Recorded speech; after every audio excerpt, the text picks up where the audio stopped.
Okay, good afternoon, comrade subscribers. So I've made some rearrangements. I've moved my shelf up a couple of spaces, so now I have more space here. Makes more sense. Anyway, so I've got the PCXT model 5160 out again to continue work on it.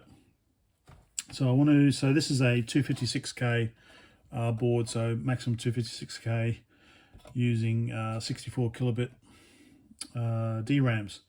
So you can actually upgrade. There is an actual IBM kind of approved method that actually I first saw Epitronics do.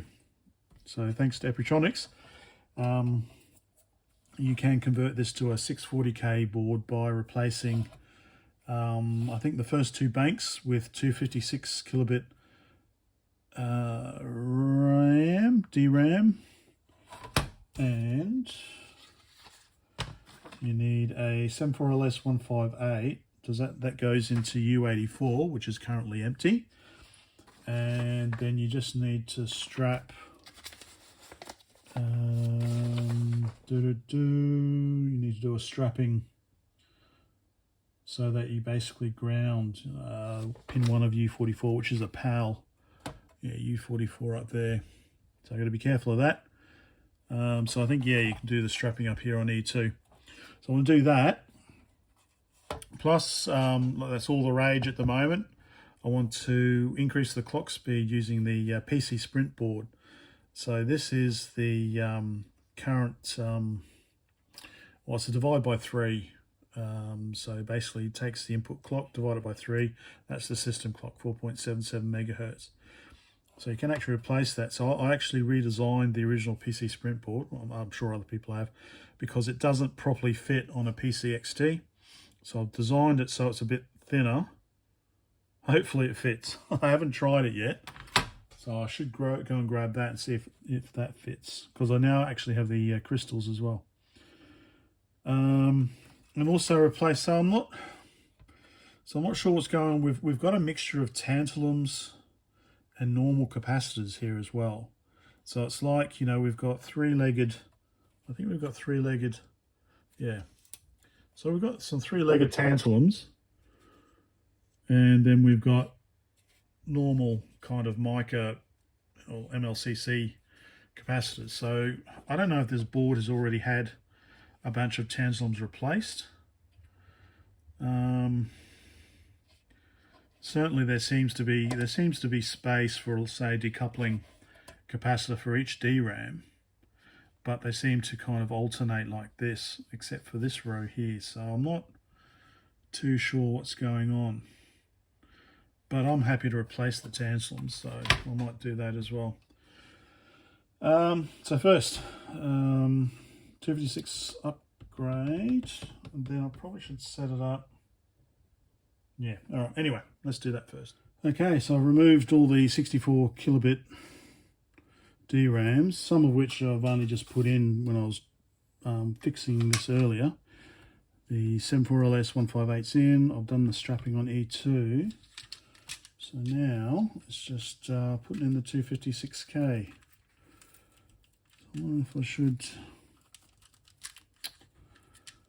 So I'm wondering if I should put some vinegar, because we still have some, looks like corrosion in here.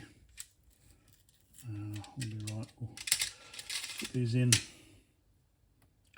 what have we got? Siemens 41256-12s. So what's that? 120 nanoseconds.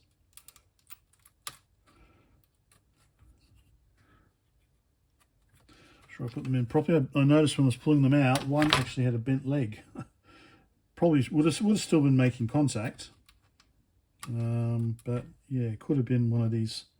And make sure you put them in the right way around. Situations where you've got kind of an intermittent RAM issue, it's like, drive you insane. So I'll finish these off and then figure out how I'm going to set it all up. So I don't want to put it all back together. I just want to, obviously you do one thing at a time. You don't do several things and then test it, and then you've got to try and figure out what part's not working. So I'll do the RAM upgrade first. So it was reporting 256K, so it should hopefully now report 640K. Now if that's all working okay, then I'll look at replacing the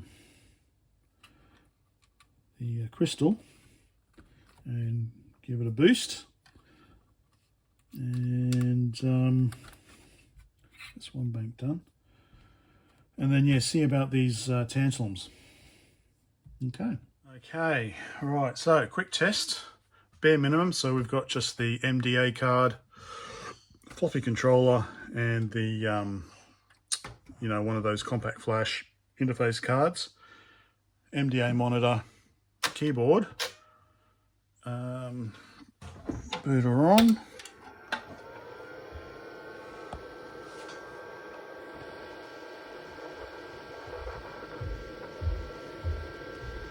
There we go, checking the memory. Looking good. More than I had before. I was stuck at 256 before.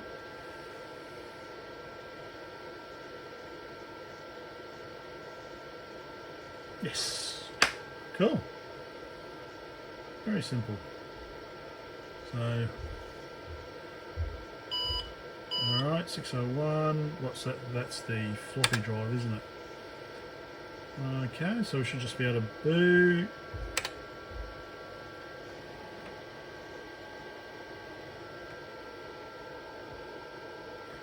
Awesome. Alright, so that's working. Next thing. Okay. Keyboard stops working.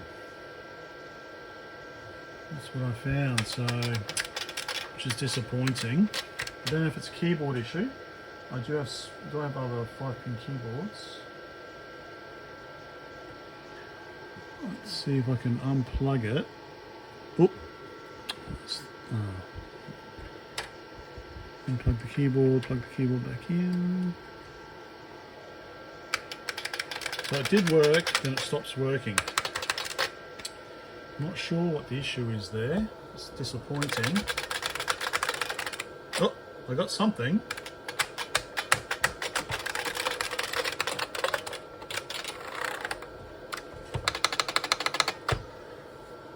Alright, so I might have to try, I'll try swapping the keyboard, see if it's a keyboard issue.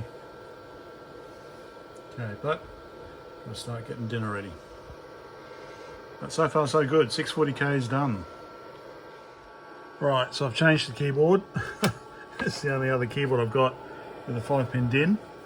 And space is still working, but none of the other keys are working. So it seems to be a similar issue as the Model F. So I wonder what the problem could be.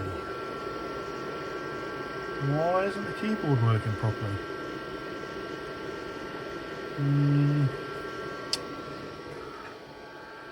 Interesting. I'll try again, power off.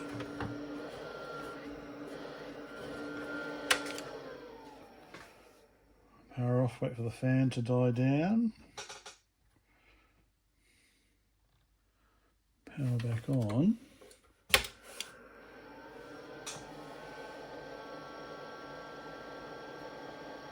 Turn up.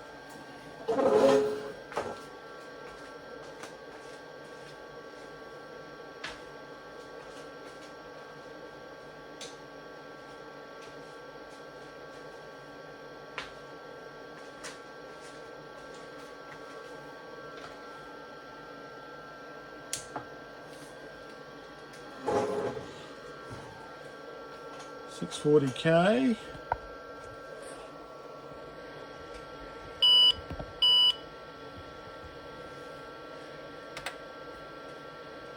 Boot off the compact flash. Oh, compact flash. Yeah.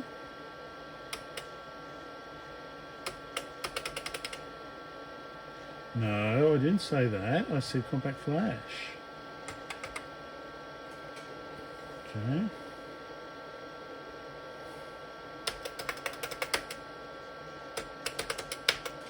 It's already, I'm now getting random. I'm just pressing G.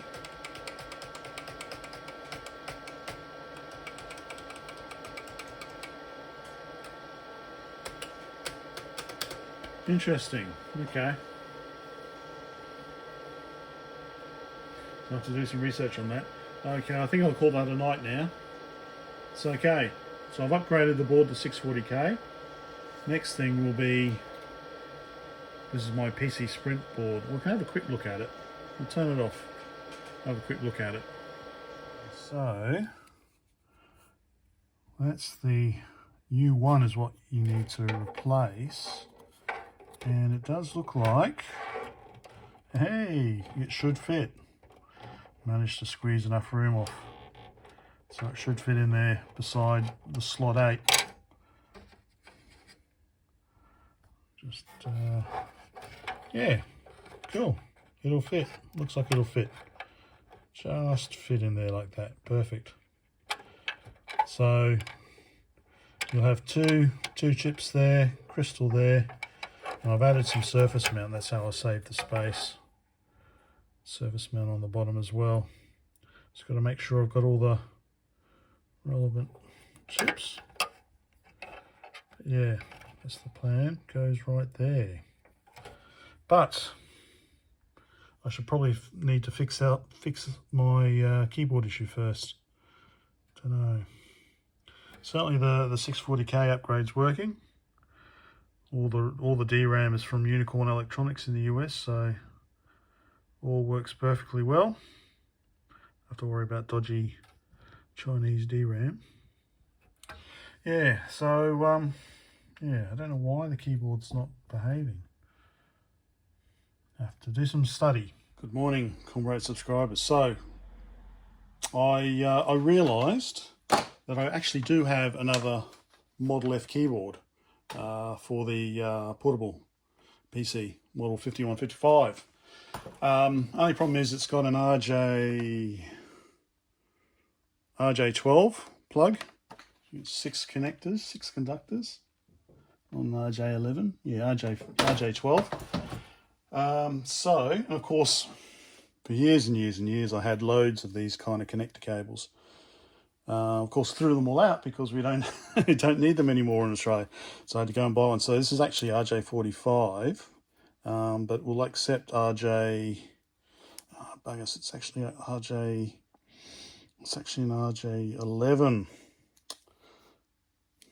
It's actually RJ11 connectors. So it's only got four connectors. Bugger. Hopefully that's going to be enough.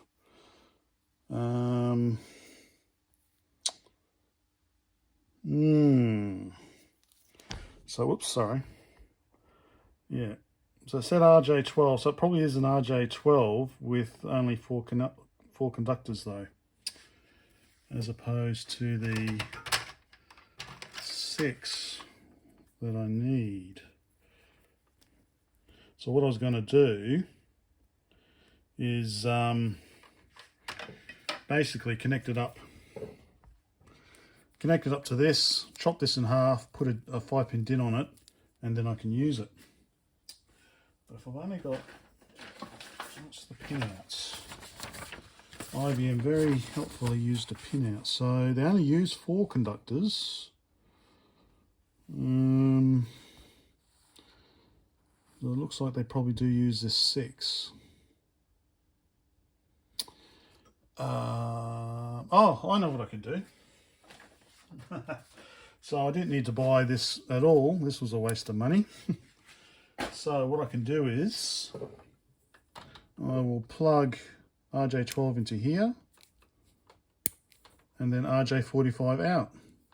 Too easy. And then RJ45 Ethernet cable. I grab an Ethernet cable and wire up a DIN plug. I have to move all of this, but that's basically the idea. And then just put a DIN on this end. So I'm not too sure I don't really understand. I can understand the DIN connector, but I don't really follow. I don't know what this keyboard connector is. Maybe that's okay. Maybe that maybe is internal. Maybe that's internal. So this is the modular connector. So 4, 5, 3, and 2 are all I need. 4, 5, 3, and 2. 2, 3, 4, and 5. Huh? Okay, so 2, 3, 4, and 5. Oh, so I might be okay to use RJ11 after all, because we're not using the two. We're not using the 2 outside pins, so we're only using the 4 inside pins. So I might be okay. Our modular connector pin 1 is connected to the ground wire going to the chassis. Okay, I don't need to worry about that, I guess. Ground is ground, isn't it? All right, so let me move all this out and see what I can come up with. Just doing a second attempt.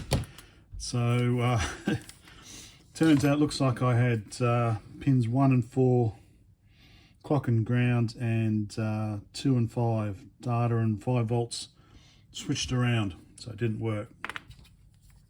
So I just need to do it one more time. Actually, that's probably a bit too long. Yeah. So let's see, 1 and 4. So I had red and green need to be swapped, and black and yellow. All right, let's see. Let's try one more time.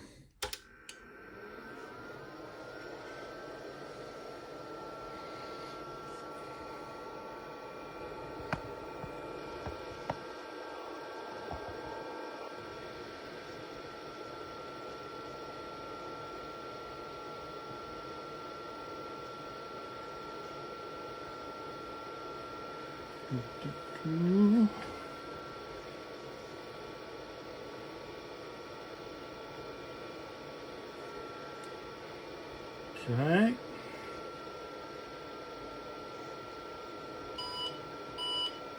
So floppy error, as we know. Now will F1 work? Yes. Ah, I forgot to plug in the hard drive. So we've gone into basic. Okay, well at least, hey, keyboard's working.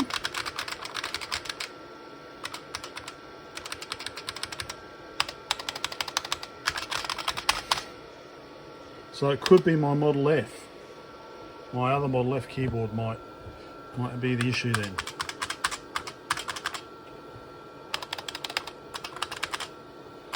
Okay, this is looking better. So yep, so simply an RJ45 connector to an RJ11, or it's an RJ12 cable to a DIN 5 plug. Okay, so normally it would stop working by now, so looks like it might be an issue with my keyboard that I need to sort out. But that's okay, I'm happy to use this for the time being. Alright, well that ends that. That was just the 640K upgrade. Next we will try increasing the speed. But Epitronics has already done it as well. Alright, bye for now.